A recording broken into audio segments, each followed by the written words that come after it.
Nabi Sulaiman itu mengajarkan kita bahwa patuh dengan pemimpin. Betul, salah satu yang wajib itu. Berarti orang Islam itu wajib mematuhi pemerintah. Ada perkataan sahabat Nabi, beliau bilang begini, kalau seandainya saya punya satu doa mustajab, pasti diterima, saya akan berdoa untuk pemimpin.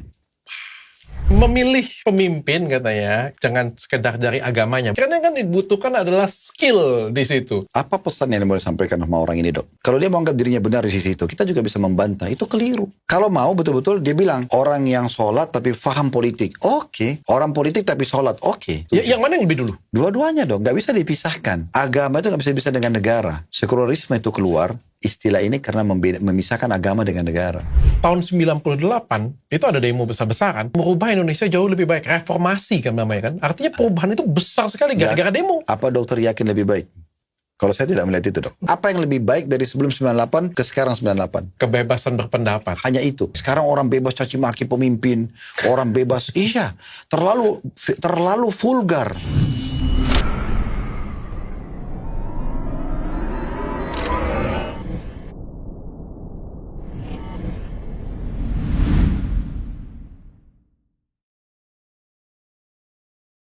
Bismillahirrahmanirrahim. Assalamualaikum warahmatullahi wabarakatuh. Waalaikumsalam warahmatullahi wabarakatuh. Pak Ustadz,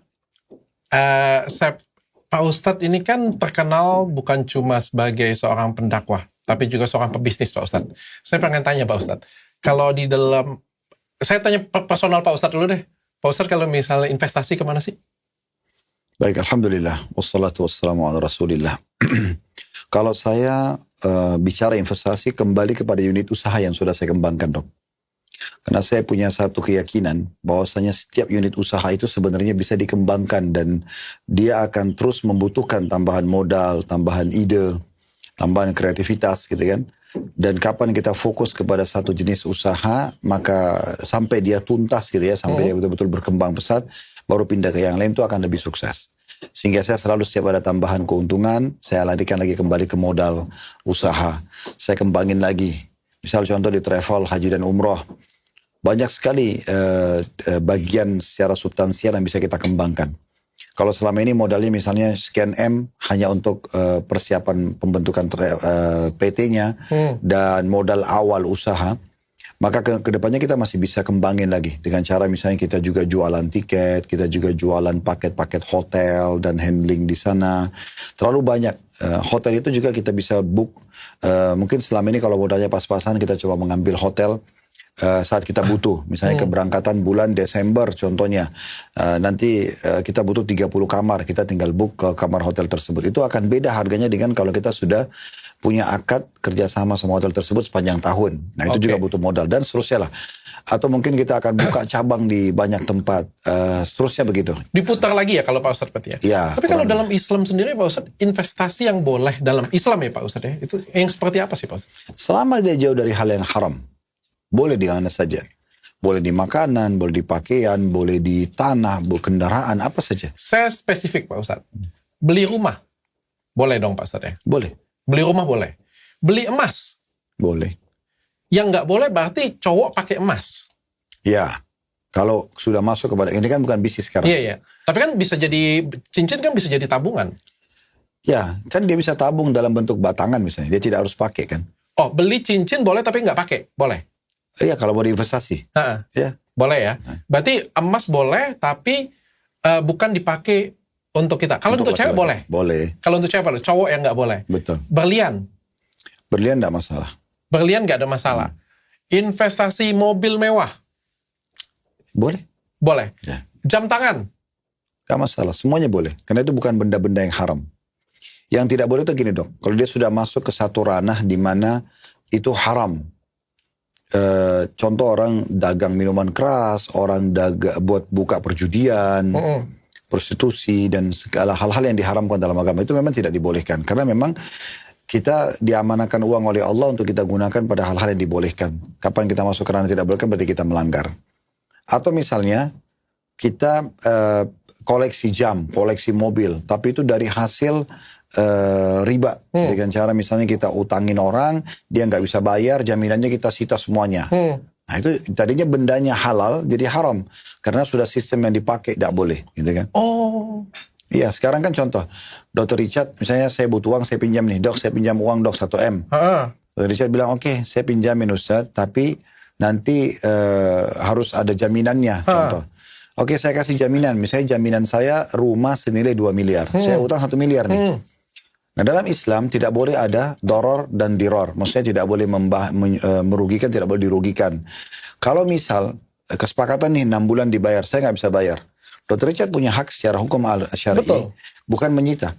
Jadi menjual atau melelang barang tersebut, misal contoh laku 2 miliar, Dr. Richard harus kembalikan ke saya 1 miliarnya. 1 miliar Dr. Richard ambil. Nggak boleh semuanya itu tiba-tiba jadi hak isi Dr. Richard, karena saya utang 1 miliar, itu nilai 2 miliar.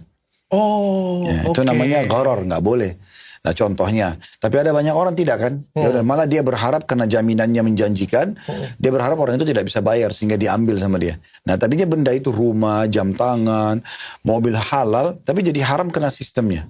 Oke. Pak Ustadz, kalau misalnya investasinya dolar boleh nggak Pak Ustadz? Boleh. Berarti nggak ada masalah ya kalau kita nabungnya. Pertanyaan saya kayak gini Pak Ustadz, kalau ini spesifik Pak Ustadz ya, kan kebetulan Pak Ustadz kan putar terus lagi. Misalnya Pak Ustadz hari ini dapat rezeki ini dari Allah misalnya, dapat rezeki 500 miliar, nggak mungkin dong 500 miliarnya dimasukin ke bisnis semua ya. Saya pengen dapat petunjuknya Pak Ustadz nih sebagai ya guru saya yang saya panutan. Kalau Pak Ustadz sendiri terbaiknya? Kalau saya tetap kembali kepada hadis Bukhari. Jadi pernah gini, ada penyampaian Nabi SAW tentang pembagian dana yang kita miliki. Tapi menarik karena dihubungkan dengan kisah seorang yang soleh sebelum kita. Kata Nabi SAW dulu ada orang lagi dia bercocok tanam di kebunnya, dan itu waktu musim peceklik, panas banget gitu. Sehingga dia ini menunggu air, hujan, tapi belum ada hujan. Cuma uniknya di atas kebun dia lewat awan dan ada suara terdengar. Suara itu mengatakan, kata Nabi Muhammad SAW, turunkanlah hujan di kebunnya Fulan. Ternyata Fulan itu tetangga dia. Dan dia karena penasaran diikutin sama dia. Awan tersebut. Dan awan itu betul-betul berhenti di kebun itu, hujan di kebun itu. Maka dia penasaran. Dia datang kepada pemilik kebun tersebut. Dia mengatakan, tadi saya melihat ada awan lewat di atas kebun saya dan saya dengar ada suara. Nama kamu disebutkan. Turunkanlah hujan di kebun si Fulan. Kenapa hanya kebun kamu? Kenapa kebun-kebun yang lain tidak dikasih? Apa rahasianya? Apa yang kamu lakukan dengan kebun kamu ini? Maka pemilik kebun itu mengatakan, kata Nabi SAW, saya membagi 3 keuntungan perusahaan saya. Kebun saya. Keuntungan kebun saya. Sepertiganya saya sedekahkan. Sepertiga lagi saya tambahkan ke modal saya. Sepertiga lagi saya gunakan untuk kebutuhan keluarga saya. Kalau saya pribadi saya akan lakukan itu dok. Jadi misal akan ada makin banyak amanah harta, saya akan lebih banyak sedekahnya. Nah gitu. Dan di dalam hadits ini kan dia sepertiga. Dan terlalu banyak kegiatan sosial kan. Kita bisa memakmurkan 1 kakak, 10 kakak, 100 kakak, 1 desa, 1 kota. Banyak banget gitu ya. Sangat tidak ada batasnya kalau sosial itu. Sehingga sepertiga harta pun mungkin masih sedikit. Ya. Sepertiga, misal contoh kita punya income 90 juta contohnya ya. 30 juta untuk sosial. 30 juta dikembalikan ke modal. 30 juta kita makmurkan keluarga kita. Istri, anak, orang tua, kerabat, perhatian pada mereka. Nah itu yang dilakukan. Sehingga makin baik harta pendapatan tersebut, maka makin baik juga kita berbaginya lah royalitas kita. Nah hal ini juga sering kali banyak diingatkan oleh Nabi SAW dalam banyak sekali hadis-hadis gitu ya. Intinya kita boleh menggunakan buat diri kita gunakan untuk keluarga kita. Dan ada satu statement menarik dari sahabat Nabi namanya Ali bin Abi Thalib radhiyallahu anhu. Beliau mengatakan, siapa yang diamanahkan oleh Allah harta, hendaklah, langsung dia bilang begitu, dia melanjutkan silaturahim. Cari kerabat-kerabat dia fokus bantu mereka gitu. Kemudian dia membantu fakir miskin, orang-orang susah, orang-orang terputus jalan. Misalnya ada orang safar dari Surabaya ke Jakarta, di stasiun dia dirampok, dia mau pulang gak ada uang. Nah orang-orang seperti itu dibantu-bantuin. Orang mungkin putus kerja di PHK, dia bantu. Dia buatkan pekerjaan buat mereka. Intinya dia membantulah. Kemudian juga dia memperindah jamuan buat tamunya. Nah kalau dulu mungkin tamu itu kalau datang hanya dikasih teh sama kue-kue kering, sekarang dia udah pindah ke main course, makanannya udah lebih bagus lah, makanan box misalnya, atau udah mulai menjamu dengan makanan yang besar. Ada lagi dia catering, mungkin lebih banyak lagi dan segala macam. Dan memperindah jamuan buat tamu. Mungkin tamu kalau mau pulang dulu cuma segera disambut dengan makan dan minum, sekarang dikasih oleh-oleh baju lah, apalah segala macam gitu ya. Nah kemudian juga dia bersabar dengan apa yang menimpa hartanya. Maksudnya di sini bersabar, tidak semua investasi beruntung. Pasti ada saja yang gagal gitu kan. Tidak semua perusahaan itu akan selalu naik, pasti akan ada saatnya dia turun misalnya. Atau dia utangin orang, dia pemilik piutang tapi orang belum bayar. Nah semua itu bagian daripada ujian. Kata Ali radhiyallahu anhu, kalau dia melakukan ini semua, satu sisi dia memperbaiki silaturahim keluarganya, segala macam, kemudian bantu orang susah, orang terputus jalan, jihad di jalan Allah juga tadi belum saya sebutkan, jihad di jalan Allah. Kemudian dia sabar dengan harta-harta yang menimpa ujian dalam hartanya, maka dengan itu dia akan meraih kebahagiaan dunia dan kebahagiaan akhirat. Oh, oke. Pak Ustadz, kalau jual beli emas boleh nggak Pak Ustadz? Boleh. Tapi kan di situ ada spread Pak Ustadz. Kalau itu masuk riba nggak sih Pak Ustadz? Spread itu maksudnya gini Pak Ustadz. Dolar juga sama. Dolar kan, dolar, emas, itu ada spread. Beli berapa, jualnya selisih Pak Ustadz. Itu boleh nggak Pak Ustadz? Boleh saja. Boleh saja. Tapi kan tergantung daripada kondisi dan keadaan. Karena memang kan dia naik turun. Gitu kan. Bukan naik turun Pak Ustadz. Misalnya kayak gini. Misal emas, hari ini emas berapa? 2,7 juta ya? 2,7 juta 1 gram Pak Ustadz. Itu kan kalau kita beli.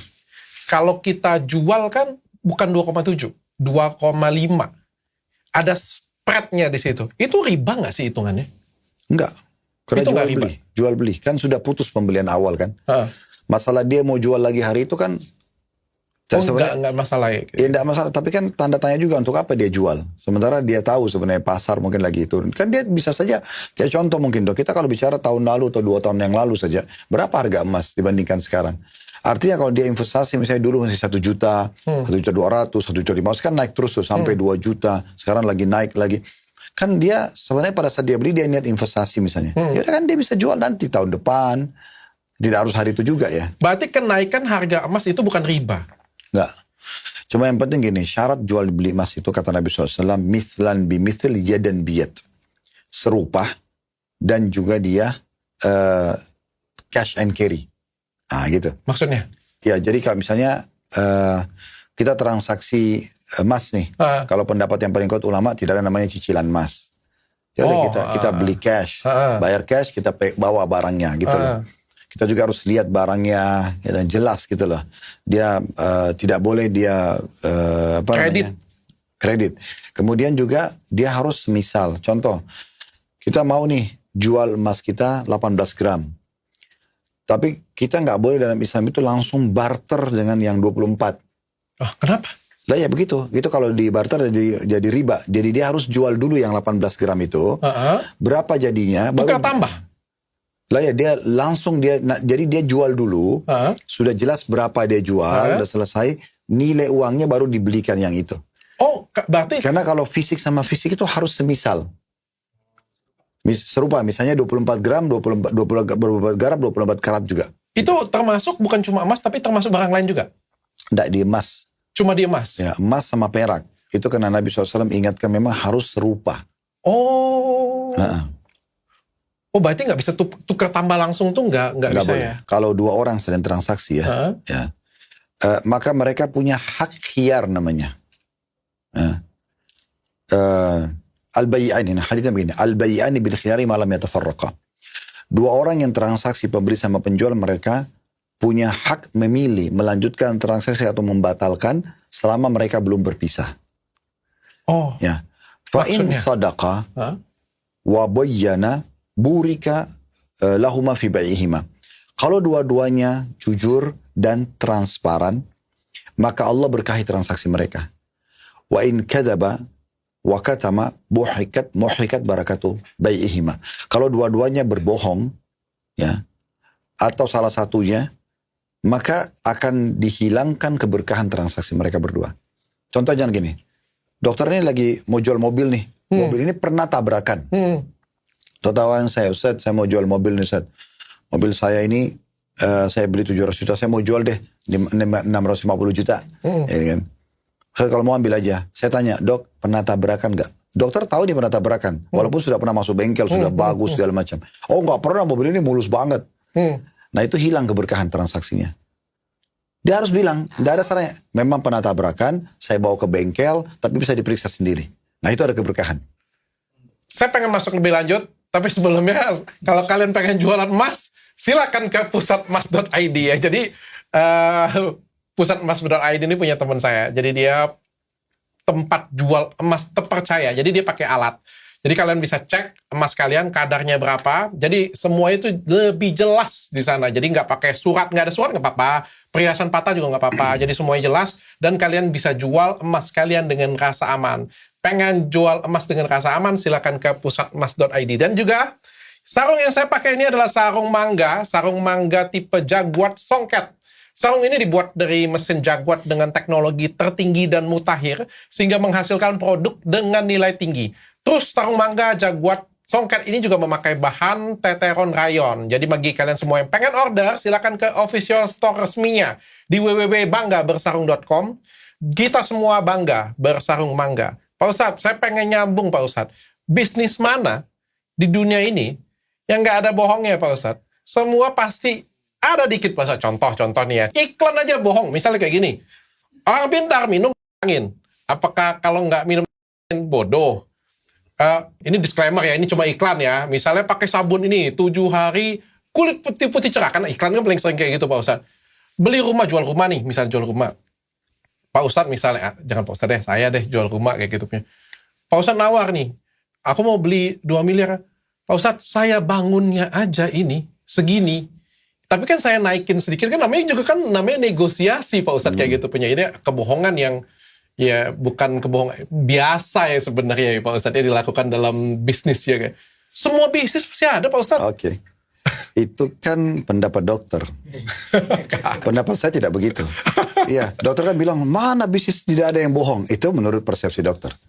Tapi saya yakin ada transaksi yang jujur. Gitu kan? Karena saya coba dalam hidup saya, kok bisa berjalan?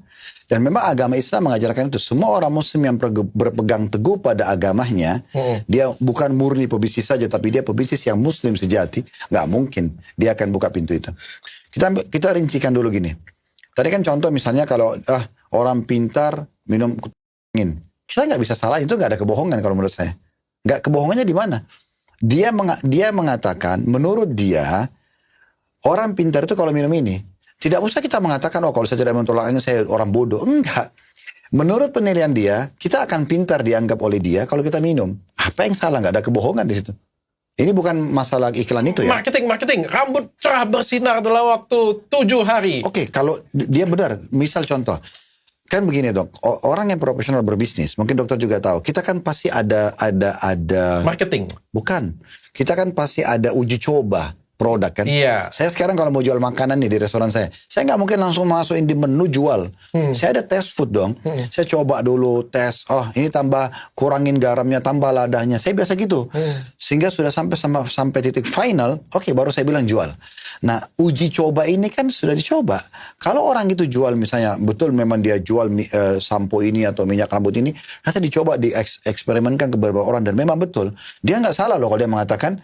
Karena hasil surveinya dia memang tuh, kalau ada orang coba 7 hari belum mengkilat, ya mungkin ada masalah dengan tipe rambutnya.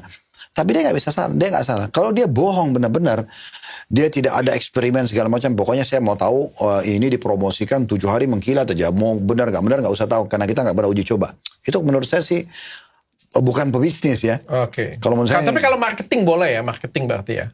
marketing pun tetap harus tidak bohong. Sekarang apa adanya. Real gitu loh produk saya. Makanya dok, orang kalau berpikir masalah kualitasnya, saya pernah bilang ya, prinsip saya itu adalah kualitas berdasarkan kuantitas. Nanti penjualannya akan mudah kok, asal kita jaga kualitas. Semua produk, semua perusahaan yang bisa bertahan lama, itu karena jaga kualitasnya. Oke. Kita betul, kalau kita cuma tahu, yang penting laku aja, mau kualitas terjaga atau tidak itu nggak penting. Ini tidak akan bertahan lama. Terlalu banyak contoh berhubungan dengan masalah ini. Siap. Hari ini kita mau belajar tentang Nabi Sulaiman, Pak Ustadz. Saya sering dengar sih Nabi Sulaiman.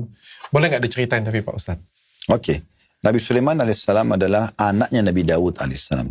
Ini salah satu nabi yang unik karena ayah sama anak dua-duanya nabi gitu kan. Memang ada juga yang lainnya seperti Nabi Ibrahim sama anaknya Nabi Ishak dan Ismail, seperti Nabi Yakub dengan ayahnya Nabi Ishak, seperti Nabi Yusuf sama ayahnya Nabi Yakub, tapi ini terbatas. Nah, di antaranya Nabi Daud sama Nabi Sulaiman. Nabi Daud alaihissalam adalah seorang raja yang setelah dia mengalahkan Talut ya di dalam peperangan Goliat ya. Goliat biasa orang bilang dalam bahasa Inggris. Nah, dia kan dinobatkan jadi raja. Allah SWT mudahkan kerajaan benda. Jadi berkembang pesat dan dia sangat adil dengan kerajaannya. Dan dia dikaruniai anak laki-laki Sulaiman AS yang sering dilibatkan dalam kasus-kasus kerajaannya. Tentu ada kisah yang sangat masyhur yang membuat Nabi Daud itu berhasil mendidik Nabi Sulaiman. Karena pernah ada satu kasus, dua orang ibu meletakkan bayinya di satu tempat. Dan ternyata karena bayi masih kecil baru lahir, ada serigala datang memakan salah satu dari bayi tersebut. Nah, rupanya ibu yang anaknya dimakan oleh serigala ini nggak terima, dia ganti selimutnya bayi dia yang dimakan ke selimutnya bayinya ibu yang sebelah. Dan ibu yang sebelah itu pada saat kembali dia lihat anaknya nggak ada. Terus ibu yang jahat ini mengatakan, oh, anak kamu dimakan sama serigala tadi, itu buktinya selimutnya begini. Tapi kan semua ibu kenal wajah anaknya. Dia mengatakan, tidak, itu anak saya, ributlah. Yang satu mempertahankan ini bayi dia, yang satu makan bayi dia. Datanglah kepada Nabi Daud alaihissalam di kerajaan beliau, ini bagaimana solusinya. Nabi Daud alaihissalam pada saat itu tanya ibu yang hilang anaknya, dari mana kamu tahu, mana buktinya sekarang. Intinya mengerucut sebenarnya seakan-akan memang yang hampir dimenangkan ini yang pegang bayi. Karena ini bayi saya tahu saya lagi pegang dan ini bayinya dia memang yang dimakan, intinya gitu. Tapi Nabi Sulaiman AS lalu mengatakan, ayah, apakah anda mengizinkan saya untuk menengahi masalah ini? Nabi Daud silahkan. Maka Nabi Sulaiman AS mengatakan, sini, beri kepada saya bayinya. Begini saja, daripada kalian berselisih, saya potong dua aja bayi ini. Diambil pedang, saya potong dua bayi ini, setengahnya buat ibu ini, setengah buat ibu ini. Nah, ibu yang curang ini, dia mengatakan, ya kalau itu keputusan anda silahkan. Tapi ibu aslinya mengatakan tidak. Kalau begitu serahkan aja sama dia. Daripada bayiku ini meninggal. Maka Nabi Sulaiman mengambil keputusan, kalau begitu silakan ayah. Dia bilang sama ayah Nabi Daud, ambillah keputusan sekarang. Nabi Daud jadi faham. Sudah tahu. Bahwasanya memang yang benar adalah justru ibu yang mau anaknya silakan dipelihara daripada dibunuh. Yang bukan anaknya. Benar-benar sayang banget. Betul. Nah, di situ mulailah Nabi Sulaiman sering dilibatkan oleh Nabi Daud dalam perkara-perkara kerajaan. Sampai waktu Nabi Daud meninggal, beliau menjadi raja. Nah, cuma uniknya Nabi Sulaiman AS ini pada saat jadi raja, beliau mewariskan juga sisi ibadah ayahnya yang sangat kuat dari sisi ibadah. Nabi Daud itu kan terkenal ibadah. Kata Nabi Muhammad SAW, puasa paling afdal puasanya Daud, karena dia puasa sehari, buka puasa sehari. Sholat malam yang paling baik adalah sholat malamnya Daud, gitu kan. Terus juga dipuji dari sisi pekerjaannya, keterampilan dalam bekerja, kreativitasnya. Kata Nabi Muhammad SAW, Nabi Daud sebaik-baik yang dimakan oleh seseorang adalah hasil kerja tangannya, dan Nabi Allah Daud makan dari hasil tangannya sendiri atau hasil kreativitasnya. Maka itu semua terwariskan kepada Sulaiman, sehingga Sulaiman ini betul lahir di kerajaan, sudah kuat dari sisi ibadah, kuat dari sisi pemerintahan dan segala macam. Nah, Nabi Sulaiman alaihissalam mengajarkan kepada kita sebuah pelajaran penting, bahwasanya kita boleh tamak dengan rahmat Allah selama itu bukan hal yang haram. Saya contoh gini, kita sudah sehat, kita minta Allah berikan kita kesehatan lebih. Kita udah kaya, kita minta agar diberikan kekayaan lebih. Kita minta lebih, selama itu bukan hal yang haram. Dibolehkan dalam Islam. Boleh ya, ya, tamak dengan rahmat Allah dibolehkan. Tamak dengan rahmat Allah diperbolehkan. Tapi kita nggak boleh tamak dengan apa yang ada miliki orang lain. Misalnya dokter punya mobil Ferrari, saya nggak ada. Ya Allah, buatlah mobilnya dokter Richard buat saya. Nah, itu nggak boleh. Tapi kalau kita minta, ya Allah, sebagaimana Engkau karuniakan buat saudaraku dokter Richard mobil, saya juga pengen mobil seperti itu boleh saja. Tamak dengan rahmat Allah itu boleh saja. Nah, Nabi Sulaiman alaihissalam pada saat itu berdoa sama Allah begini, ya Allah, karuniakanlah aku kerajaan yang tidak layak untuk orang sebelum dan sesudahku. Makanya kerajaan Nabi Sulaiman itu kerajaan paling besar sepanjang sejarah manusia. Karena betul-betul dia minta kerajaan, tidak boleh kerajaan itu pernah ada di orang-orang sebelumnya dan orang sesudahnya. Sampai Allah Subhanahu wa taala membuat dalam surah An-Naml diceritakan beliau bisa mengerti bahasa semut. An-Naml itu kan artinya semut ya. Karena waktu Nabi Sulaiman lewat dengan pasukannya di sebuah lembah, dia mendengar ya ratu semut itu berbicara sama para kalangan semutnya. Allah sebutkan dalam surah An-Naml memang itu. Ratu semut berkata, hai semut-semut masuklah ke lubang kalian, karena bisa saya Sulaiman menginjak kalian, sementara mereka tidak menyadarinya. Maka Nabi Sulaiman suruh semua pasukannya berhenti, membiarkan semut semua masuk ke dalam lubang, baru kemudian beliau jalan. Beliau juga faham tentang bahasa burung. Hampir setiap hari Nabi Sulaiman selalu mengabsen prajurit-prajurit diantaranya kalangan burung-burung. Salah satu burung jenisnya bahasa Arab namanya hudhud. Nah saya belum tahu nama bahasa Latinnya, tapi burung ini punya di atas kepalanya itu warna-warni gitu ya, indah sekali. Burung hudhud. Nah hudhud ini sempat tidak hadir pada saat di absen. Nabi Sulaiman mengatakan, mana dia? Kenapa dia tidak hadir? Kalau dia tidak membuat alasan yang tepat, maka saya akan menyembelihnya.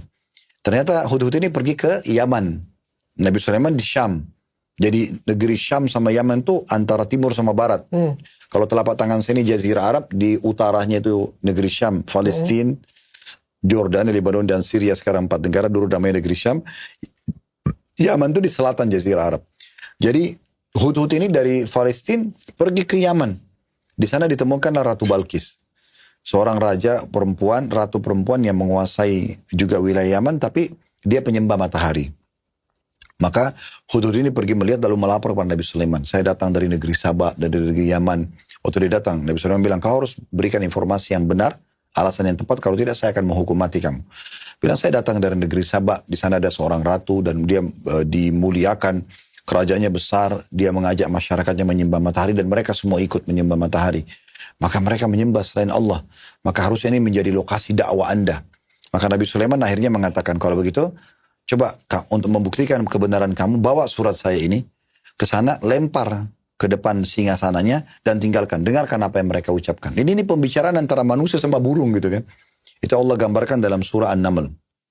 Lalu hudhud pergi ke sana, melempar surat tersebut, isinya Bismillahirrahmanirrahim, inna min Sulaiman wa inna bismillahirrahmanirrahim ya. Maaf, inna min Sulaiman wa inna bismillahirrahmanirrahim. Allah ta'ala alaihi wa atuni muslimin. Sungguh ini dari Sulaiman, dan dengan menyebut nama Allah Maha Pengasih lagi Maha Penyayang, datanglah kepadaku dalam kondisi menyerahkan diri. Nah, waktu dilempar surat tersebut dan hudhud pergi, Balkis ini diceritakan panjang lebar ceritanya dalam surah An-Naml itu, dia pun menerima surat tersebut. Lalu dia berdiskusi sama orang-orang di sekitarnya. Kira-kira seperti apa nih? Coba beritakan kepada saya informasi. Berikan saran kalian. Karena ini belum pernah ada orang yang mengancam negeri Sabah seperti ini. Ini pasti raja besar, nggak mungkin sembarangan. Karena Sabah waktu itu terkenal punya kerajaan yang sangat besar, kekuatan militernya juga besar gitu kan. Maka pengawal-pengawalnya karena tahu kerajaan mereka besar, mereka berkata, Anda mengetahui kita ini adalah ulu ba'sin syadid. Kita ini orang yang punya prajurit, pasukan perang yang sangat kuat. Nggak terkalahkan. Kenapa harus takut? Kita lawan saja. Tapi Balkis ini berakal. Ratu itu dia mengatakan, tidak, jangan seperti itu. Innal muluka idza dakhalu qaryatan afsaduha. Kalau raja itu masuk ke satu wilayah dengan kekuatan militer, pasti dia akan merusaknya. Wa ja'alu izzata ahliha adillah, akan menjadikan orang mulia di negeri itu akan jadi terhina. Maka wa kadzalika yaf'alun, mereka lakukan itu. Wa inni mursilatun lahum bihadiyah, saya akan kirim kepada mereka hadiah. Fanadhiratun bima yarji'u mursalun. Baru kita coba lihat responnya. Maka Balkis selalu mengirim banyak peti-peti emas, perak dan segala macam gitu, kirim ke Nabi Sulaiman dengan 2 utusan dia yang terkenal memang prajurit pilihannya, pemberani segala macam. Nah, hudhud pergi ke Nabi Sulaiman, sampaikan semua itu. Begini udah informasinya. Nabi Sulaiman sambutlah 2 orang yang datang, tapi mereka kaget untuk lihat kerajaan Nabi Sulaiman. Istana-istananya belum pernah ada di negeri Yaman, prajuritnya besar sekali. Nabi Sulaiman susun itu manusia, jin, hewan.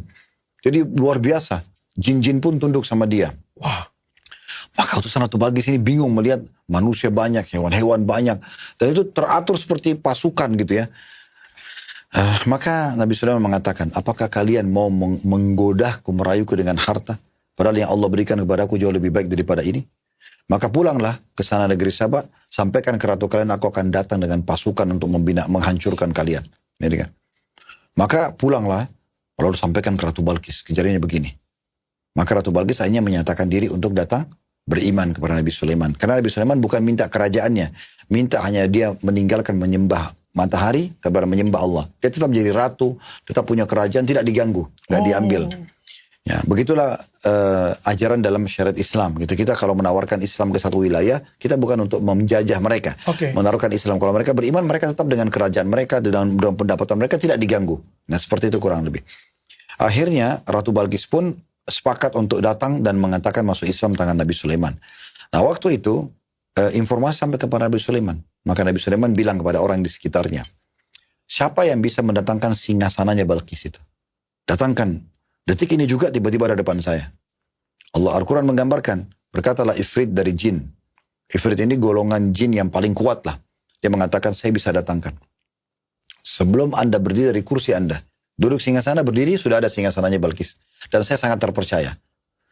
Sebagian ahli tafsir mengatakan. Yang dimaksud dengan saya sangat kuat dan terpercaya. Karena dia mengatakan. Wa inni alaihi laqawiyyun amin. Saya betul-betul sangat kuat dan terpercaya. Karena singgasana Balkis itu penuh dengan permata-permata yang mahal. Saya tidak akan mencurinya. Maka Nabi Sulaiman mengatakan saya ingin lebih cepat.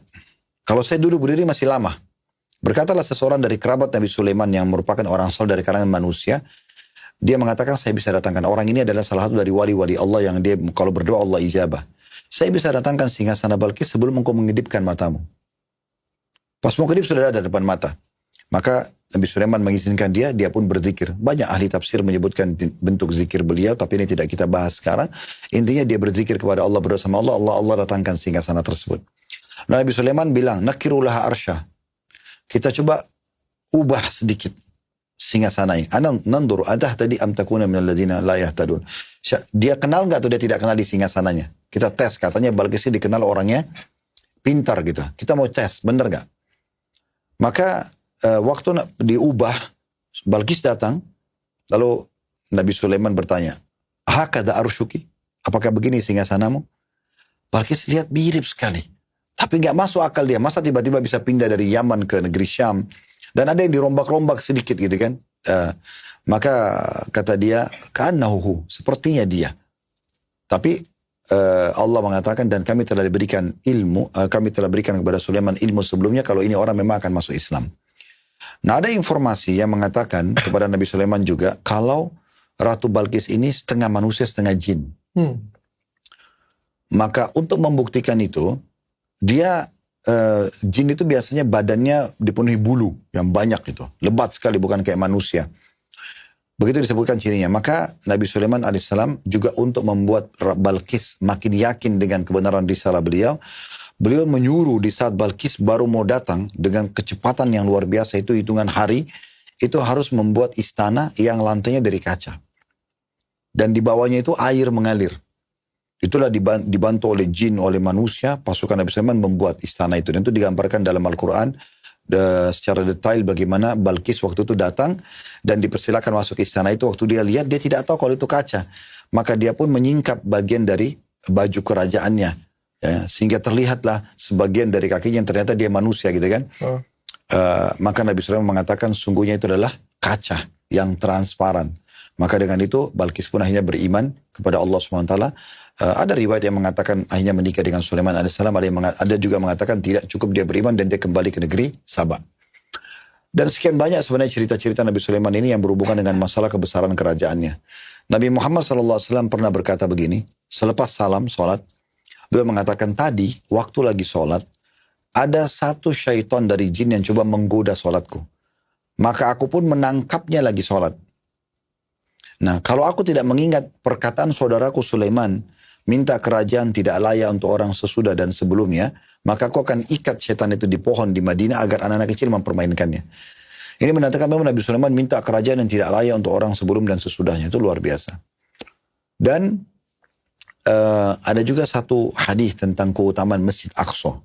Nah, kami biasa di Hutur itu buat program Umrah plus Aqsa. Kita bawa jemaah sholat di sana. Karena keutamaannya besar sekali. Di antara keutamanya adalah kata Nabi Muhammad SAW, pada saat Sulaiman AS selesai merenovasi Masjid Aqsa, biasa dikenal juga Masjid Ilya, ya, Baitul Maqdis, itu nama-namanya.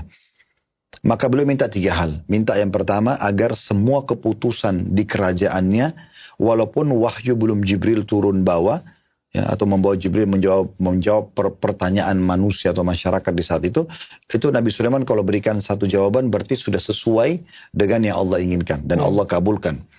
Kemudian yang kedua, minta kerajaan tidak layak untuk orang sebelum sesudahnya. Dan Allah kabulkan. Dan yang ketiga, beliau minta agar siapapun yang sholat walaupun 2 rakaat di Masjid Aqsa, sunnah ataupun wajib, ya, itu akan diampuni dosanya seperti baru dilahirkan oleh ibunya. Dan Allah kabulkan. Nah ini berhubungan dengan kisah Nabi Sulaiman alaihissalam. Tentu Sulaiman alaihissalam melalui banyak fase dalam kehidupan beliau, kerajaan beliau. Karena orang di masa-masa kejayaan ada saja orang yang mau menjatuhkan. Pada saat itu cukup banyak ada kalangan dari para penyihir-penyihir yang coba mengganggu Nabi Sulaiman alaihissalam. Tapi mereka semua dikalahkan tentunya. Dan terakhir itu Nabi Sulaiman alaihissalam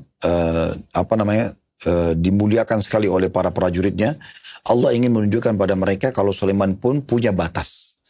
Punya keterbatasan sebagai manusia. Maka pada saat Sulaiman alaihissalam diwafatkan oleh Allah, beliau lagi duduk di singgasananya. Dalam kondisi beliau itu seperti orang yang sedang hidup. Allah wafatkan dalam kondisi begitu. Dan semua jin dan manusia itu yang ada di situ tidak berani ada yang menegur Nabi Sulaiman sampai Sulaiman yang bicara karena mereka segan sekali. Mereka tidak tahu Sulaiman mati kecuali setelah tongkat Nabi Sulaiman yang dipegang untuk bertopang itu jatuh karena dimakan oleh rayap. Sehingga Sulaiman pun akhirnya jatuh pada saat itu. Maka di saat itu kata Allah mereka menyadari bahwasanya Nabi Sulaiman pun adalah manusia biasa. Dan ada Allah di atas semua kekuasaan itu. Ada satu hal yang negatif dari para Bani Israel yang tidak bisa menerima kenabian Nabi Daud dan Nabi Sulaiman alaihissalam. Mereka mengatakan kedua ini adalah penyihir. Dan Nabi Sulaimannya penyihir? Iya. Mereka mencap Nabi Sulaiman penyihir yang tidak suka dengan kerajaan beliau, yang merasa saingan dan segala macam itu, mereka menyebarkan kalau Nabi Sulaiman bersihir. Karena juga bisa mengendalikan jin dan lain sebagainya. Betul. Dan tentu ini kerajaan besar sekali, banyak sekali ceritanya, tapi ini yang garis besarnya. Nah, Nabi Sulaiman alaihissalam pada saat saat wafat itu, maka mereka yang tidak suka ini mengambil buku-buku sihir lalu mereka letakkan di bawah singgasananya dan mereka sebarkan isu kalau Sulaiman justru menguasai dunia karena dia menguasai ilmu sihir. Padahal sebenarnya itu tidak benar. Nabi Sulaiman adalah seorang nabi, tidak ada hubungannya dengan sihir, bahkan beliau dan ayah Nabi Daud memerangi para penyihir. Oh, berarti Nabi Sulaiman juga sampai akhir hayatnya pun difitnah juga ya berarti? Oh iya, itu pelajaran penting bagi dalam kehidupan kita. Tidak bisa kita lepas dari gangguan orang. Sehebat apapun kita jaga kualitas kita, penampilan, tutur kata, kualitas pendidikan, kualitas pekerjaan, ada saja orang yang pro dan kontra. Tapi kita tidak perlu terpengaruh dengan itu selama kita bisa mempertahankan kualitas kita. Semakin besar juga pengaruh itu ya Pak Ustadz ya? Tentu saja. Semakin kaya, semakin terkenal, semakin besar pengaruhnya, maka fitnah, pro dan kontra itu datang seperti hal yang biasa saja. Tentu saja.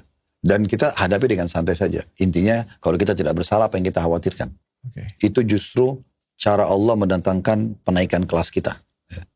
Cara Allah mendatangkan kenaikan kelas kita. Apa yang bisa kita pelajari dari kisah Nabi Sulaiman? Ini kan kerajaan Pak Ustadz. Kalau sekarang kita kan bukan kerajaan lagi nih kita. Pemerintahan, republik. Ya kan? Masih bisa relate nggak dengan kepemimpinan kita sekarang? Tentu saja. Kan banyak sekali pelajaran dari kepemimpinan beliau.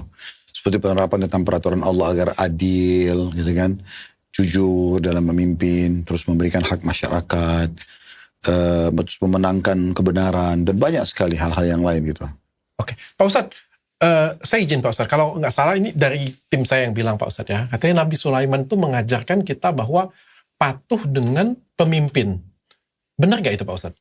Betul, salah satu yang wajib itu. Berarti orang Islam itu wajib mematuhi pemerintah. Betul, selama bukan maksiat kepada Allah. Selama bukan? Maksiat kepada Allah.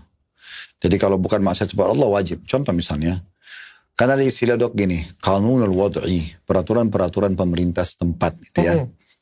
Contoh rambu-rambu lalu lintas, contoh kita harus punya paspor, KTP, ijazah, akte lahir, dan segala macam hal itu wajib kita patuhi. Karena memang itu tidak bentrok dengan maslahat syariat. Dari secara pandangan agama itu malah dianjurkan gitu ya.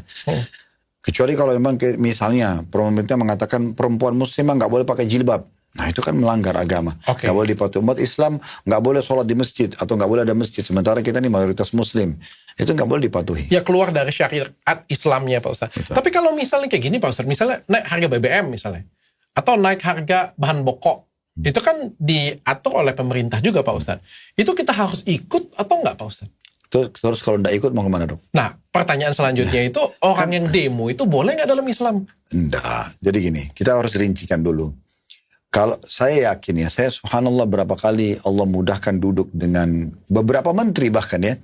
Di 10 terakhir Ramadan di kota Mekah itu pada saat lagi itikaf. Biasa 10 terakhir kan kita duduk di masjid ya, mengejar Lailatul Qadar waktu itu. Jadi hampir beberapa tahun berturut saya selalu duduk sebelah saya menteri. Berapa kali gitu sambil ngobrol. Banyak hal-hal yang pemerintah ngambil keputusan itu memang kita mungkin masyarakat awam ini nggak paham. Oh, oke. Jadi mereka itu persis kalau kita misalnya di posisi mereka, pada saat ada masalah yang sedang dihadapi oleh negara, itu mereka duduk rembukin.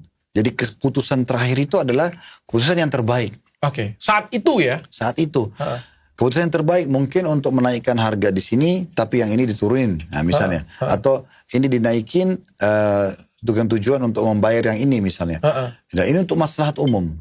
Itu terlalu banyak yang beliau-beliau ceritakan kepada saya. Yang saya tidak berpikir sebelumnya. Oh ternyata seperti ini ya gambarannya. Dan keputusannya sangat berat. Saya kadang-kadang bilang begini kalau di pengajian. Saya yakin jemaah di sini yang sudah punya rumah tangga. Dr. Richard misalnya sudah berumah tangga. Ada istri, ada anak ya. Anak 2 atau 3? 3 orang. Sekarang dokter kan butuh waktu, butuh energi, butuh harta, butuh ide untuk menjalankan roda sama mereka kan, roda rumah tangga maksudnya. Bagaimana kita membantu istri memenuhi kebutuhannya, membahagiakan dia, anak-anak juga begitu kan gitu. Itu lingkup baru 1 istri, 3 orang anak. Bagaimana banyaknya menyita waktu dan energi kita, juga harta yang harus kita siapkan, benar kan? Bagaimana orang maaf kalau poligami punya 2 orang istri, ada 2 orang istri, anak masing-masing 3 sudah 6. Kalau punya 3, kalau punya 4, satu kan, aja pusing apalagi banyak. Nah, contohnya kan, sekarang lebih luas daripada Satu itu. negara. Nggak usah negara dulu, lingkup yang lebih kecil aja dulu, RT aja. Saya RW, saya pernah duduk sama satu RW di kota Makassar. Kebetulan sebelum pindah ke Jakarta, saya tinggal di satu komplek perumahan. Lagi ada yang mau didiskusikan antara warga dan RW datang. Sambil nunggu warga-warga kumpul, saya tanya, Pak RW setelah kenalin namanya, terus berapa kakak Pak di bawah naungan Bapak? Dia bilang 3.000 kakak. Itu RW ya. Beliau bilang sendiri, saya gak bisa berpikir pada maksudnya saya sempat merenung pada saat itu. Bukan gak bisa berpikir, saya berenung, bagaimana beliau ini bisa istirahat? 3.000 kakak dia harus urus. Yang ini problem ribut suami istri, yang ini anaknya masalah, yang ini keamanan, yang ini... Luar biasa gitu. Bagaimana dia harus mengurus 3.000 kakak. Berarti kalau lurah lebih besar lagi dong. Kalau camat besar lagi. Kalau bupati, wali kota lebih besar lagi. Kalau gubernur lebih besar lagi. Kalau presiden bagaimana?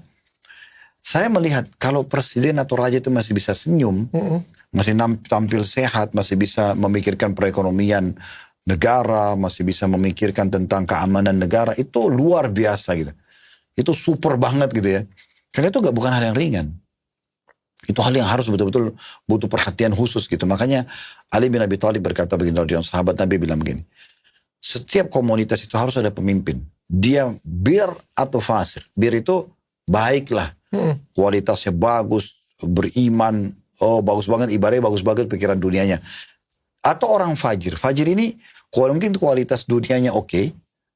Dia bisa urus perekonomian, militer segala macam, keamanan. Tapi dia masih jauh dari sisi agama. Fajir bisa bahkan ada pelanggaran-pelanggaran agamanya.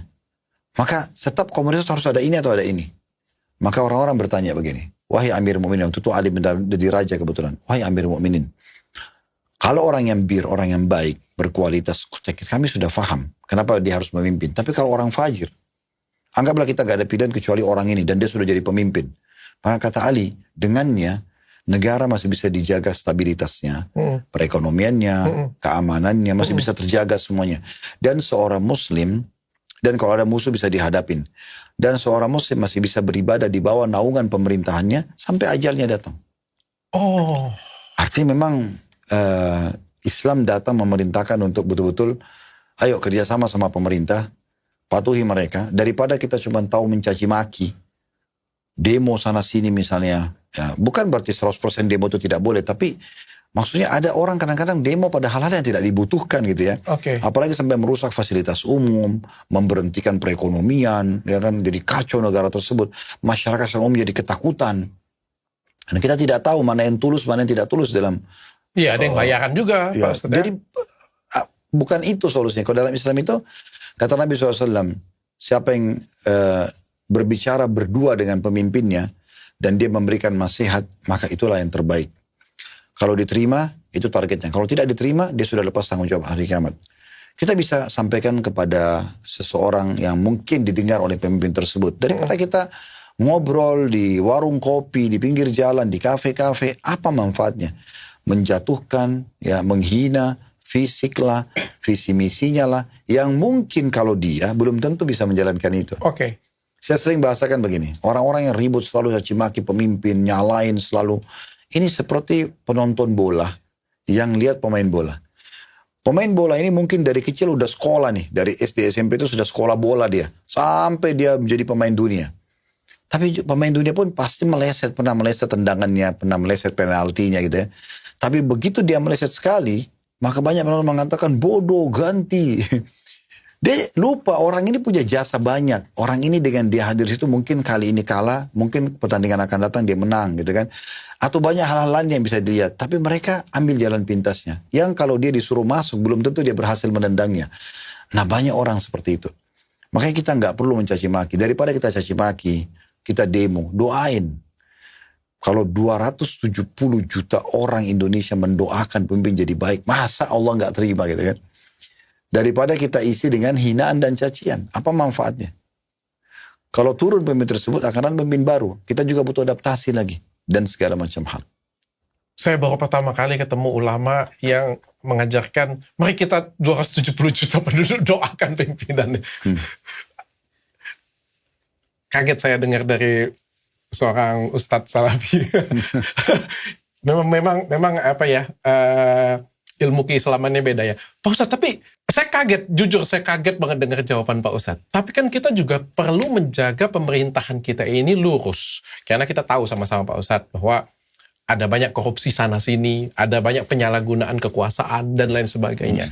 Sometimes kalau dari saya ngelihatnya, demo juga penting nih untuk ngejaga pemerintahan kayak gitu punya, supaya pemerintah, karena no viral no justice. Buktinya kemarin, ada kebijakan pemerintah, naik gaji apa gitu ya, naik ini. Tapi setelah di demo, diurungkan. Pajak naik terus. Demo diurungkan. Kan masyarakat juga kan resah dan gelisah Pak Ustadz. Walaupun kita Islam kan kita juga resah dan gelisah nih Pak Ustadz. Kadang doa aja nggak cukup. Mungkin ya nggak, yang doa nggak 270 juta mungkin Pak Ustadz. Mungkin nggak rame-rame. Tapi demo itu jadi salah Pak Ustadz. Kalau dalam Islam hukumnya apa Pak Ustadz? Jadi gini, memang agak sensitif ya bahasan seperti ini, tapi perlu kita bahas gitu. Perlu kita, dan coba kita dengan akal sehat ya. Kalau selalu yang kita bayangkan adalah demo lah yang bisa memberhentikan kebijakan pemerintah yang menurut kami salah, demo lah solusi satu-satunya, demo yang menakutkan, selalu itu, jadi seakan-akan tidak ada solusi lain. Sehingga doa dibengkalaikan, sehingga berbicaranya orang yang berakal, orang yang berpendidikan dari sebuah kampus, atau yang diisi sama pemerintah, kita bicara, menyampaikan ide kita melalui media kita dengan cara yang santun dan baik. Bukankah sebaiknya begini? TV-TV nasional banyak mendiskusikan permasalahan. Harusnya itu sudah cukup, harusnya. Karena manfaatnya sampai, ya, pesannya sampai, dan tidak ada kerusakan. Demo itu bisa dikatakan, saya tidak katakan 100% semua, tapi persentase 90% kali ya. Ada saja masalah itu yang dilahirkan. Ya paling nggak ada fasilitas yang rusak juga. Nah, bukan cuma itu. Jadi perekonomian terganggu, penilaian dunia juga jadi negatif. Paling nggak macet jalan. Ya, berpengaruh loh. Negara yang suka demo dengan negara yang tidak pernah demo atau jarang demo, itu berpengaruh orang yang mau investasi ke negara itu. Turis yang mau datang. Kan itu berpengaruh semua kepada kualitas negara kita. Banyak sekali efek-efeknya. Dan apakah dengan demo itu berarti ya udah tidak ada biaya, tidak ada pengurasan tenaga, tidak ada banyak hal yang mungkin kalau dia bekerja, mungkin hari itu dia akan lebih mendatangkan income buat keluarganya. Jadi mungkin yang perlu kita perbaiki persepsi dok. Persepsi kita selama ini harus demo nih. Nah tadi sampai dianggap kalau tidak ada protes, tidak no viral no justice. Ya, tidak ada keadilan kan? Iya. Nah, itu tidak benar. Itu tidak benar sama sekali. Bukan seperti itu. Tetap benar loh Pak Ustadz. Enggak. Kenapa kita mengatakan benar? Karena ada 1-2 kasus yang kebetulan terpenuhi. Kalau saya melihat Allahu alam, tidak murni 100% karena demonya mereka berhenti, bukan. Karena mungkin mereka lagi punya opsi 1, 2, 3. Mereka lagi pilih opsi 1 nih. Mereka coba lihat ini berjalan nggak. Ternyata kalau yang tidak berhasil mereka akan pindah ke opsi yang kedua. Saya yakin pemimpin itu begitu pemikirannya. Karena saya pun memimpin lembaga walaupun tidak besar, perusahaan misalnya atau yayasan. Saya melihat seperti itu. Jadi kalau kita jadi pemimpin itu kayak secara fitrah alami itu kayak punya beban dong. Punya beban rasa ingin bertanggung jawab, ingin memberikan yang terbaik gitu ya. Cuma kadang-kadang kita opsi ini. Kalau ini berhasil, alhamdulillah. Kalau ini tidak besar kita pindah ke opsi yang kedua dan ketiga dan seterusnya gitu lah. Semua itu untuk kebaikan sebenarnya. Cuman kadang-kadang orang buru-buru sekali. Orang berburu. Jadi mereka mungkin kebetulan pemerintah mau mencoba nih opsi A.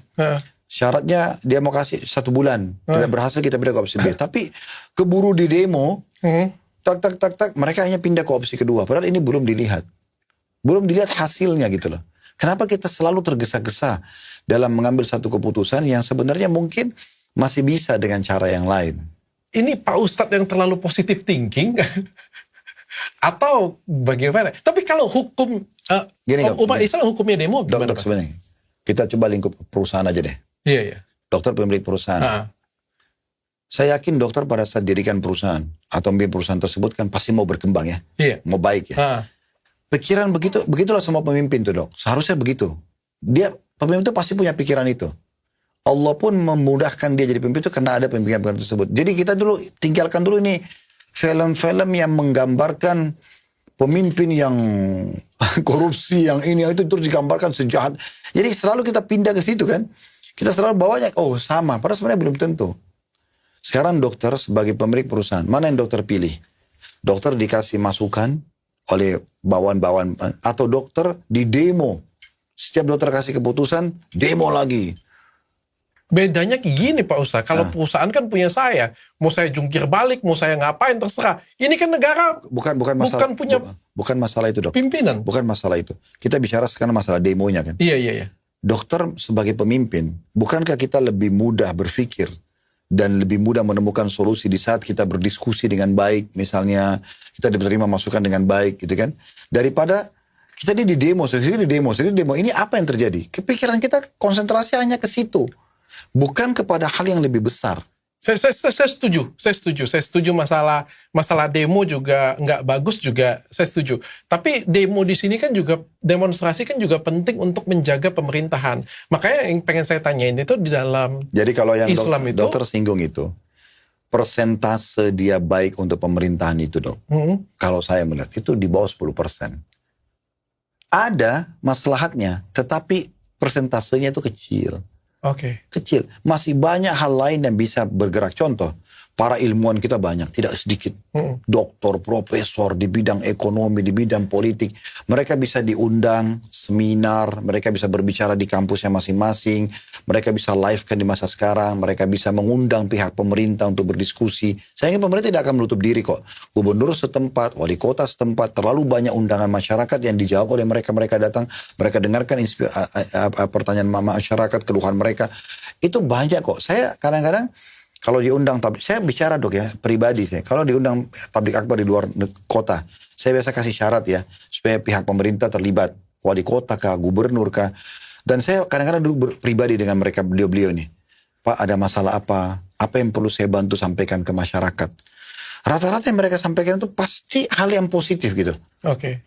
Ustadz, kita ada program pemerintah ini. Mungkin masyarakat itu belum tahu, kita bisa sampaikan. Atau belum semua tahu.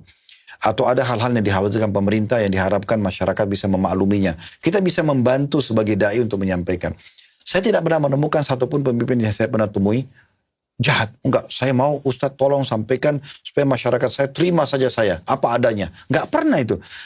Pasti mereka membuka diri untuk menerima masukan.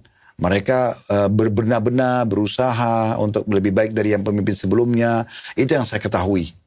Saya bicara realita di lapangan, sederhananya begitu. Tapi kalau kita ngomong realita di lapangan juga Pak Ustadz, tahun 98 itu ada demo besar-besaran, Tapi di tahun 98 itu merubah Indonesia jauh lebih baik. Reformasi kan namanya kan. Artinya perubahan itu besar sekali Ya. gara-gara demo. Apa dokter yakin lebih baik? Kalau saya tidak melihat itu, Dok. Iya, kacamata saya berbeda.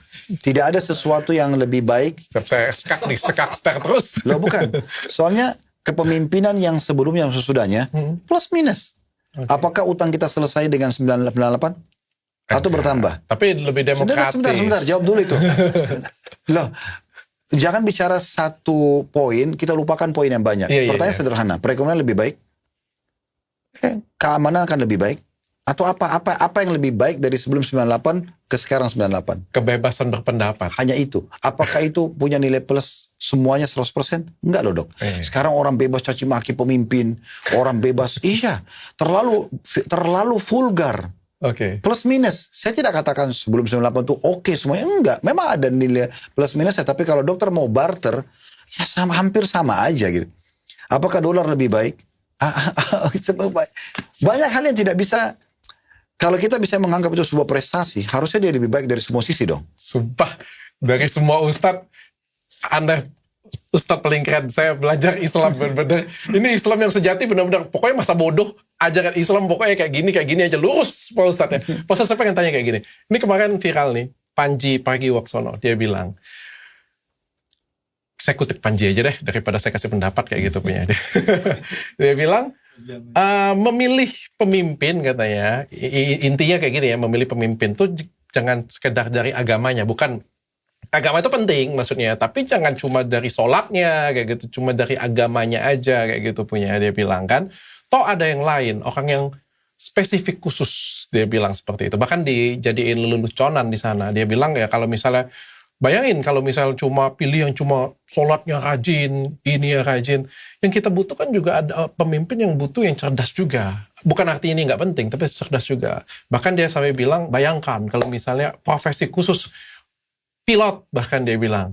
Coba pilot misalnya lagi ada goncangan turbulensi, terus dia bilang, ya kita rapatkan saf, kita sholat berjamaah, paniklah orang pasti. Karena yang kan dibutuhkan adalah skill di situ. Bukan hanya ketaatan beribadah di sana.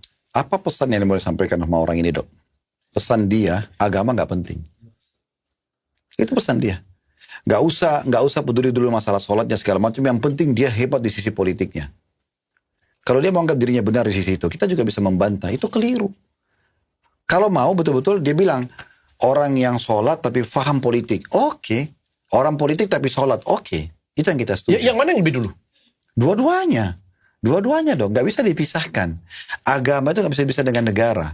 Sekularisme itu keluar, istilah ini karena memisahkan agama dengan negara. Jadi kita nggak ada dalam Islam itu.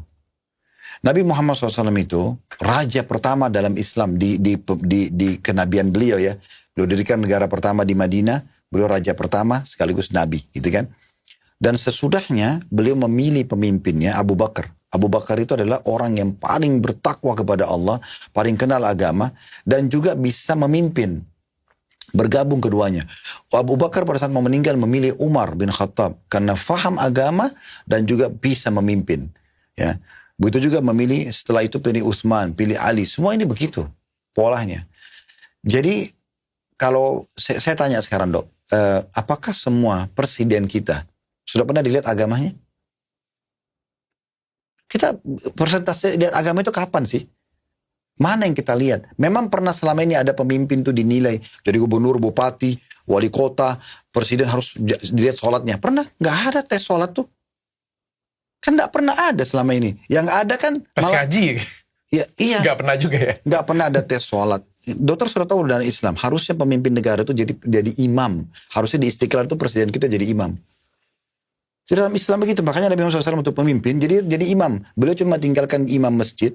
Itu sampai kalau beliau safar aja, kalau lagi safar. Abu Bakar, Umar, Utsman, Ali, 4 khulafaur rasyidin. Setelah Nabi jadi pemimpin terus. Jadi imam terus di masjid. Oh. Jadi dia itu memang harus tahu sholat. Kalau dia tahu hubungan dia sama Allah baik, maka dia juga bisa menjaga hubungan dengan manusia. Oke, Pak Ustadz, tapi sebenarnya pesan yang disampaikan Panji, ya ada plus minus, ada benar ya Pak Ustadz. Maksudnya Kayak contoh tadi, kalau saya tidak ikutin ya apa yang dikatakan oleh Pak Panji atau siapapun orangnya. Saya terus terang baru dengar dari dokter, saya tidak ikutin. Memang karena saya bukan orang yang suka mengikuti apapun yang ada di media, kecuali bagi saya itu ada hubungannya dengan apa yang harus saya sampaikan pesan di ceramah gitu. Supaya saya tidak terlalu pecah untuk ya, kecuali saya ditanya pendapat dan saya pelajari, memang menurut saya sih seperti ini, atau menurut pandangan kami saya paham begini. Tapi begini dok, kalau dikasih contoh misalnya kayak pilot tadi, masa pilot itu kalau terjadi turbulensi dan yang semisalnya lah di pesawat gitu kan, terus langsung bilang ayo staf sholat, itu menghina sholat, itu nggak boleh begitu. Tapi dia bisa bilang kan, pilot tetap dia pilot, tapi dia mengatakan ayo Bapak Ibu kita sama-sama berdoa sama Allah ya, yang kebetulan mau sholat kena musafir tolong doakan kami, sambil saya juga menjaga stabilitas pesawat. Itu baru benar. Kalau dia bilang begitu, seakan-akan bilang saat pesawat lagi begitu nggak usah berdoa. Udah kita peduli aja dengan tekniknya dan ilmunya pilot. Gimana sih dia tinggalin betul-betul masalah keimanan itu kan? Itu nggak bisa juga. Ini dokter nanya lingkup agama Islam. Nah, kita jawab sesuai dengan lingkup agama Islam. Pak Ustadz, kalau pertanyaan kayak gini Pak Ustadz, ada dua pilihan. Kebetulan tinggal ada dua pilihan Pak Ustadz. Satu non-muslim, tapi cerdas sekali Pak Ustadz. Dia punya perusahaan besar, dia punya kemampuan yang memang jago sekali lah kayak gitu ya. Memang kita ngelihatnya public speaking bagus, punya track record bagus, gak pernah korupsi, perusahaannya juga besar, punya skill dan kapabilitas oke banget. Yang satunya lagi Islam, tapi kapabilitasnya di bawah. Kita bahkan bisa nilai kapabilitasnya di bawah lah, kita bilang kayak gitu ya. Ini kan pemisalan Pak Ustadz, perumpamaan hanya. Berarti nggak pernah terjadi ya? Kita hanya bilang perumpamaan. Bukan, soalnya perumpamaan ini tidak adil dok. Ya, karena dokter membarter antara non-muslim yang cerdas, yang pintar, yang kaya, sama orang muslim yang bodoh, nggak bisa. Nggak bodoh Pak Ustadz. Nggak bodoh Pak Ustadz. Tapi maksudnya muslim, tapi secara kapabilitas di bawah. Bodoh itu namanya. Nggak bodoh Pak Ustadz. Bahasa di bawah. Dok, kapabilitas, maaf, saya biasa ngajar di kampus. Bahasa kapabilitas ini kualitas loh. Satu Islam, pintar. Satu non-muslim, genius. Gini, kalau mau adil, pertemukan antara muslim yang kualitasnya 1-10 8, orang non-muslim 1-8. Kita bertemukan. Itu baru adil. Orang muslim kapabilitas tadi kita anggap kurang, pertemukan sama non-muslim yang kapabilitas juga kurang. Itu baru benar. Baru kita pilih siapa yang kita pilih. Kalau ini saya jawab. Boleh jawab nggak? Nggak usah saya kasih tahu jawaban dulu Pak Ustadz. Loh enggak, saya akan jawab dengan adil. Gimana? Saya akan bilang, lihat masyarakat di lokasi itu siapa yang mayoritas. Kalau di situ mayoritas muslim, ya muslim yang memimpin. Karena nggak cocok wilayah mayoritas muslim yang memimpin non muslim. Di Indonesia misalnya, di Malaysia misalnya, di Brunei misalnya. Sebagaimana nggak cocok kalau di Australia, di Amerika, di Jepang, di Korea ada muslim kualitasnya bagus, non muslim agama yang banyak di sana kualitasnya bagus. Lalu kita pilih yang muslim, itu nggak cocok gitu. Kurang pas gitu loh. Karena nanti akan ada bentrok-bentrok dengan keyakinan dan agama gitu ya. Tim kreatif tanya, tapi kayaknya nggak perlu saya tanyain, Pak Ustadz juga pasti akan jawab. Saya tahu jawabannya. Misalkannya saja Pak Ustadz, kita sebagai muslim dihadapkan dengan pilihan seperti itu, kita harus bagaimana? Kalau dari jawaban Pak Ustadz tadi sudah jelas jawabannya, beliau pasti akan pilih yang muslim. Benar ya Pak Ustadz? Kalau sama-sama ya. Dan saya tidak setuju kalau ada perumpamaan selalu bilang begitu. Contoh gini dok, saya sering bantah di jemaah kami di pengajian gini. Ustadz, saya memang sholatnya sehari cuma 2 kali. 2 waktu sholat, itu yang saya mampu. Tapi saya lebih baik daripada teman saya yang ini tidak sholat sama sekali. Yang dia lihat ini. Kita tidak akan pernah bisa berkembang kalau itu. Harusnya kita adil. Dan saya yakin dok ya, maaf. Di sistem demokrasi kita pun, saya rasa kayak konyol banget gitu ya kalau ada partai atau ada orang yang akan memilih pemimpin lalu dipilih orang yang nggak layak gitu loh. Contoh deh kayak gini Pak Ustadz. Saya Islam, Muslim. Ya walaupun mungkin belum terlalu taat banget lah Pak Ustadz ya. Saya calon presiden nih Pak Ustadz. Saya calon presiden nih. Saingan saya calon presidennya Elon Musk. Kita sudah sama-sama tahu Elon Musk kaya luar biasa hebat. Tapi dia seorang Nasrani Pak Ustadz. Kalau ditanya pintar siapa, kayaknya saya masih kalah deh dengan Elon Musk nih Pak Ustadz. Tapi Pak Ustadz pilih siapa Pak Ustadz? Dr. Richard merasa pantas jadi pemimpin. Ini kan misal. Enggak, saya tanya itu. Saya ngerasa pantas Pak Ustadz. Saya mendaftarkan diri jadi presiden. Enggak, agak susah kalau kita datangkan permisalan seperti itu dok. Karena seakan-akan Ustadz gak ada pilihan. Pokoknya Muslim yang bodoh sama orang Nasrani yang pintar. Susah. Kita nggak adil namanya. Iya. Gak bisa itu. Makanya saya bilang yang adil pertemukan antara yang kualitasnya sama. Minimal plus minus lah 11-12 gitu ya. Oke. Nah baru nanti kita tinggal jawab tentang mayoritas penduduk setempat. Oke. Nah, Siap. yang mimpin adalah yang mayoritas penduduk setempat itu.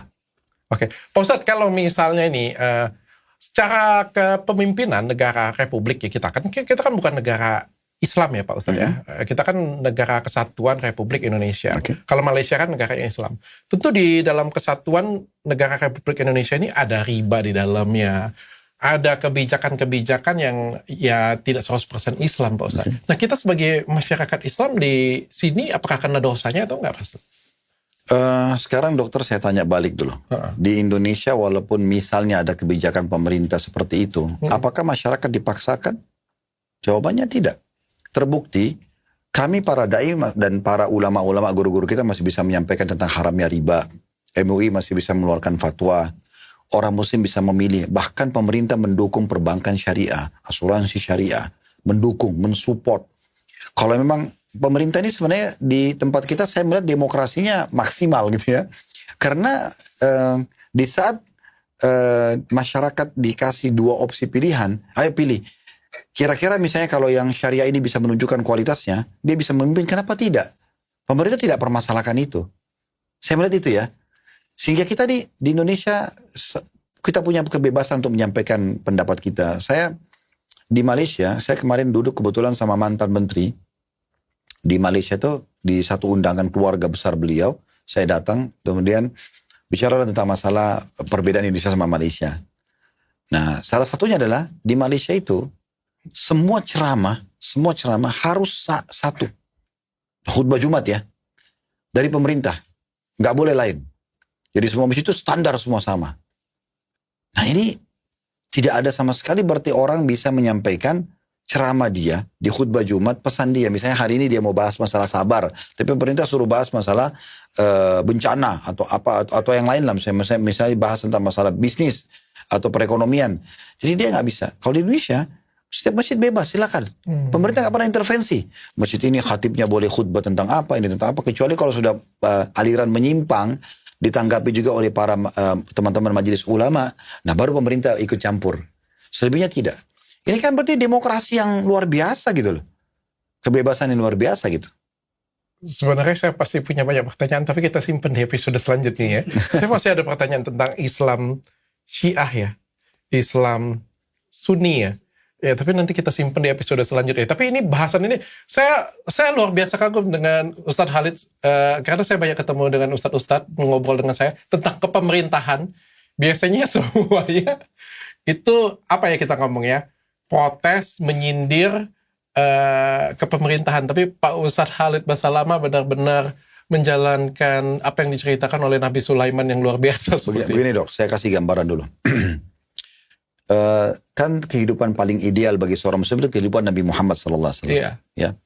Di fase Madinah 10 tahun itu ada 4 golongan manusia dok. Di masa kerajaan Nabi ya, Nabi yang jadi raja, ya kan? Jadi ini bukan lagi ulama, ini Nabi. Jadi raja. Jadi raja waktu itu. Nah, ada 4 golongan manusia. Yang pertama itu ada golongan orang Yahudi di Madinah waktu itu. 3 suku besar, Kainuka, Nadir, dan Quraidah. Mereka sudah lama tinggal di Madinah karena mereka tahu ini adalah Mahjarun Nabi, tempat hijrah Nabi terakhir. Maka mereka sengaja untuk menunggu kedatangan Nabi Muhammad SAW. Ada golongan mereka. Dan waktu Nabi SAW pindah ke Madinah, hijrah, beliau jadi pemimpin, beliau mengatur namanya mu'ahadah. Kesepakatan antara muslim sama non-muslim.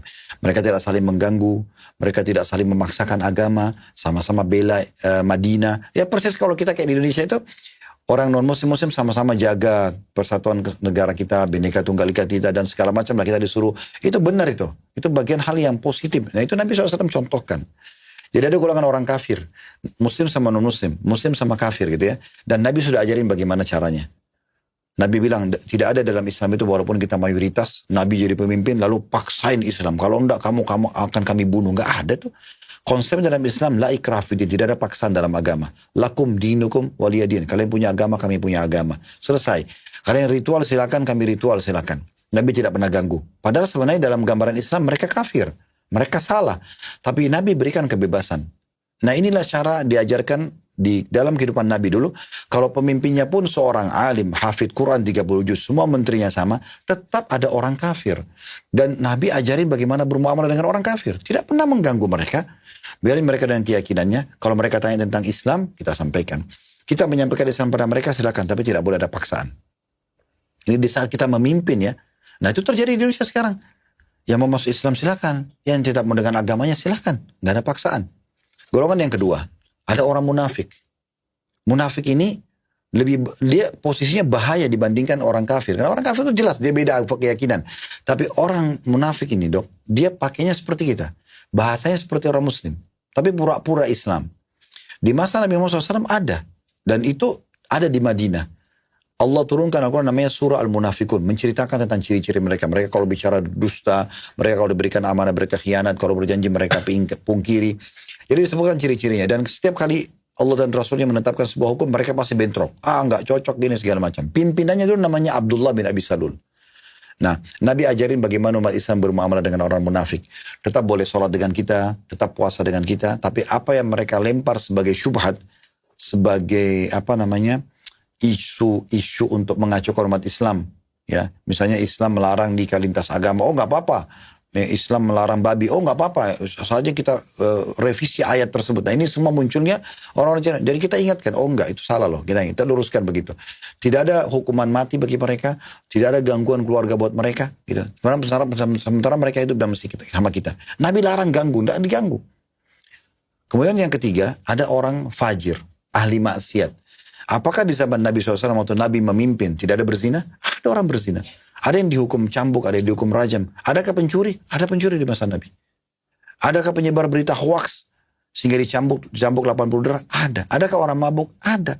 Jadi pelaku maksiat ada di masa Nabi. Tapi Nabi terapkan hukum pada mereka. Nah golongan keempat adalah golongan orang-orang beriman. Ini nanti yang mendominasi, mengatur perputaran yang ada.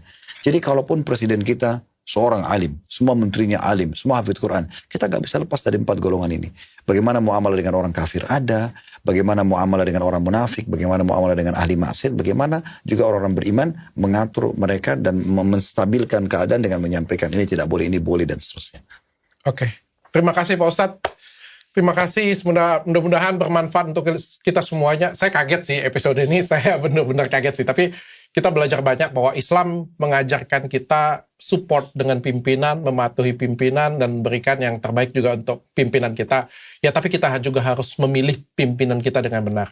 Saya tutup. Sebentar dulu, ada satu poin juga saya rasa perlu ditambahkan. Ada perkataan sahabat Nabi, beliau bilang begini, kalau seandainya saya punya satu doa mustajab, pasti diterima, saya akan berdoa untuk pemimpin. Dan ada beberapa sahabat-sahabat yang lain juga mengatakan hampir yang sama statementnya. Kalau saya punya doa mustajab, saya akan berdoa untuk pemimpin. Lalu ditanya, kenapa Anda doakan pemimpin? Dia bilang, kalau saya doakan diri saya sendiri hanya untuk kebutuhan saya. Tapi kalau saya doakan pemimpin jadi baik, maka untuk semua. Kalau semua orang berpikir begini dok, daripada, itu dicaci maki fisiknya lah, visi misinya lah. Lebih baik dia mengatakan, ya Allah berikan dia hidayah.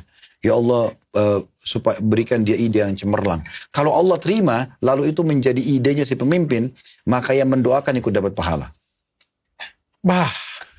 Kalian harus tahu ya, setiap kali kita mau mulai podcast ya, itu Pak Ustadz memimpin doa. Dan sepertiga dari doanya, itu adalah untuk negara ini dan untuk pimpinan negara ini loh. Luar biasa Pak Ustadz. Saya tutup podcast hari ini dengan kafaratul majelis. Subhanakallahumma wa bihamdika asyhadu alla ilaha illa anta astaghfiruka wa atubu ilaihi. Assalamualaikum warahmatullahi wabarakatuh. Waalaikumsalam.